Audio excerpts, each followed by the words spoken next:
جو رحمان اور رحیم ہے۔ الشعراء نام آیت 224 والشعراء یتبعہم الغاوون سے ماخوذ ہے۔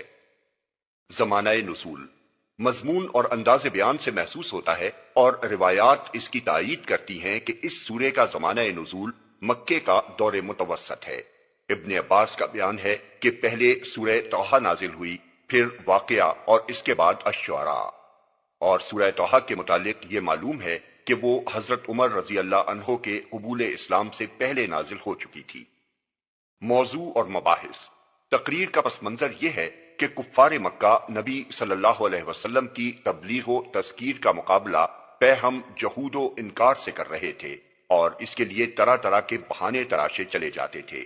کبھی کہتے کہ تم نے ہمیں کوئی نشانی تو دکھائی ہی نہیں، پھر ہمیں کیسے یقین آئے کہ تم نبی ہو؟ کبھی آپ کو شاعر اور کاہن قرار دے کر آپ کی تعلیم و تلقین کو باتوں میں اڑا دینے کی کوشش کرتے، اور کبھی یہ کہہ کر آپ کے مشن کا استخفاف کرتے کہ ان کے پیرو یا تو چند نادان نوجوان ہیں یا پھر ہمارے معاشرے کے ادنا طبقات کے لوگ۔ حالانکہ اگر اس تعلیم میں کوئی جان ہوتی تو اشراف قوم اور شیوخ اس کو قبول کرتے۔ نبی صلی اللہ علیہ وسلم ان لوگوں کو معقول دلائل کے ساتھ ان کے عقائد کی غلطی اور توحید و معاد کی صداقت سمجھانے کی کوشش کرتے کرتے تھکے جاتے تھے، مگر وہ ہر دھرمی کی نت نئی صورتیں اختیار کرتے نہ تھکتے تھے۔ یہی چیز حضور کے لیے سہانے روح بنی ہوئی تھی، اور اس غم میں آپ کی جان گھلی جاتی تھی۔ ان حالات میں یہ صورت نازل ہوئی۔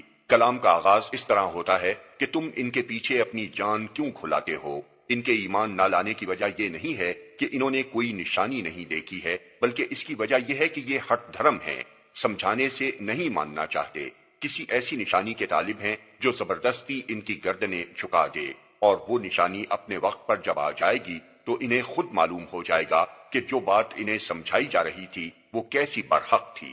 اس تمہید کے بعد 10ویں رکوع تک جو مضمون مسلسل بیان ہوا ہے وہ یہ ہے کہ طالب حق لوگوں کے لیے تو خدا کی زمین پر ہر طرف نشانیاں ہی نشانیاں پھیلی ہوئی ہیں جنہیں دیکھ کر وہ حقیقت کو پہچان سکتے ہیں، لیکن ہر دھرم لوگ کبھی کسی چیز کو دیکھ کر بھی ایمان نہیں لائے ہیں، نہ آفاق کی نشانیاں دیکھ کر اور نہ انبیاء کے معجزات دیکھ کر۔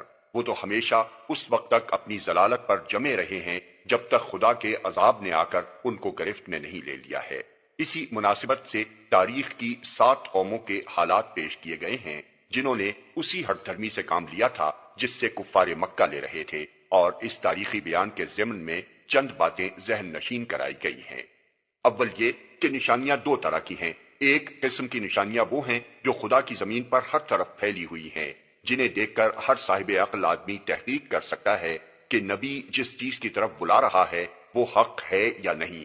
دوسری قسم کی نشانیاں وہ ہیں جو فرعون اور اس کی قوم نے دیکھیں، قوم نوح نے دیکھیں، عاد اور سمود نے دیکھیں، قوم لوط اور اصحاب الایکا نے دیکھیں۔